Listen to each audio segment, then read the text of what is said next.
ボンヌターブルで、シェフをやってる中村と申します。コールラビはね、結構皮が硬いので、こうやってね、よーく切れる包丁で、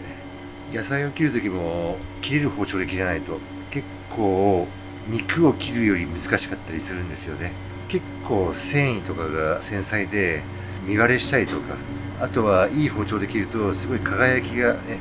増すような気がしてね、すごいコンパクトなスライサー。コールラビってまあまあねスライスするの難しいんですけど、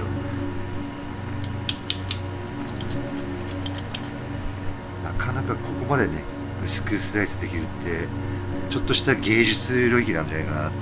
すぐに全く違うスライスにできるんで、キュウリって言うとね輪切りが結構主だと思うんですけど、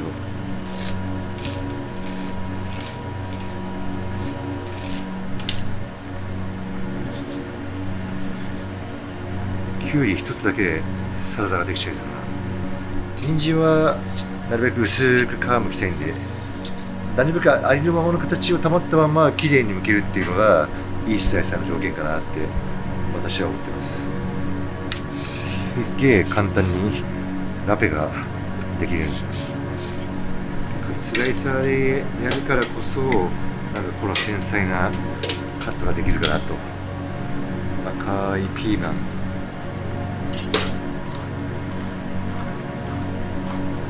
大根というか大きい野菜って本当に切るの難しくて、大きい切れる牛刀とかそういったものを使うことが多いんですけど、これぐらいコンパクトでこれぐらい切れる包丁があるとすごい仕事もはかどりますね。これを直接こうやってピーラーでやるだけで結構ナチュラルなレンコンの切り方ができるんですよね。刃の厚さをね変えて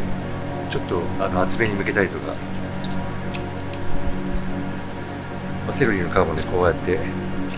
剥いたセロリの皮のねなんか断面がなんか輝いてて好きです。でこれはブイヨンに使うとして、サラダにもこうやってパッと見なんだこれはって感じですけど、セロリですって感じですね。はい、カブもね本当に丸く剥くのって難しいんですけど、こういうものこそ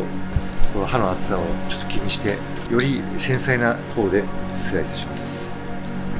私もともとレフェルメソンスというところにいまして、そこのシグネチャーズディッシュがカブなんですよね。で1日60個とかねそれ以上剥いてたんですけど、頑張って包丁でやってたんですけど、その当時にこれがあったら楽だったなって。野菜にこだわればこだわるほどピーラーっていうものには刃の厚さとかそういったものにもこだわりたくなりますね。